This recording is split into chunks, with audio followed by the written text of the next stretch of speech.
నర్సంపేట మాజీ శాసనసభ్యులు పెద్ది సుదర్శన్ రెడ్డి ఆదేశానుసారం నెట్ పరీక్ష పేపర్ లీక్ సమస్య పరిష్కారానికి భారత రాష్ట్ర సమితి విద్యార్థి విభాగం నర్సంపేట పట్టణాధ్యక్షులు దేవోజు హేమంత్ ఆధ్వర్యంలో నర్సంపేట పట్టణంలోని అమరవీర స్తూపం దగ్గర నిరసన వ్యక్తం చేయడం జరిగింది। ఈ సందర్భంగా బీఆర్ఎస్ నర్సంపేట నియోజకవర్గ నాయకులు సదిరం వినయ్ భాస్కర్ మాట్లాడుతూ విద్యార్థుల భవిష్యత్తుపై కేంద్ర రాష్ట్ర ప్రభుత్వాలకు చిత్తశుద్ధి లేదు, తక్షణమే కేబినెట్ సమావేశం నిర్వహించి నీట్ నుంచి విత్డ్రా కావాలని డిమాండ్ చేస్తున్నాం, గవర్నర్ జోక్యం చేసుకొని రాష్ట్ర ప్రయోజనాలు కాపాడాలని డిమాండ్ చేస్తున్నామని అన్నారు। ఈ రోజు మరి పేపర్ లీకేజ్ కారణంగా మరి వారి యొక్క వైఫల్యం మరి బయటపడడం జరిగింది।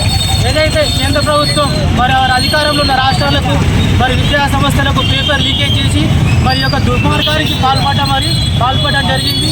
మరి దీనిపైన మరి వెంటనే వారు కేంద్ర ప్రభుత్వంలో ప్రధానమంత్రి ఎవరైతే నరేంద్ర మోడీ మూడవసారి అధికారం చేపట్టడం జరిగింది। మరి నరేంద్ర మోడీ మరి వెంటనే కూడా రాజీనామా చేయాలి। అదేవిధంగా కేంద్ర విద్యాశాఖ మంత్రి కూడా రాజీనామా చేసి మరి నీట్ విద్యార్థులకు వాళ్ళు తక్షణమే కూడా క్షమాపణ చెప్పాలి, మరి బయలుదేరాలని చెప్పి తెలియజేసుకుంటూ మరి ఈరోజు నర్సంపేట డివిజన్ మరి పట్టణ బీఆర్ఎస్ ఆధ్వర్యంలో నిరసన ర్యాలీ నిర్వహించడం జరిగింది।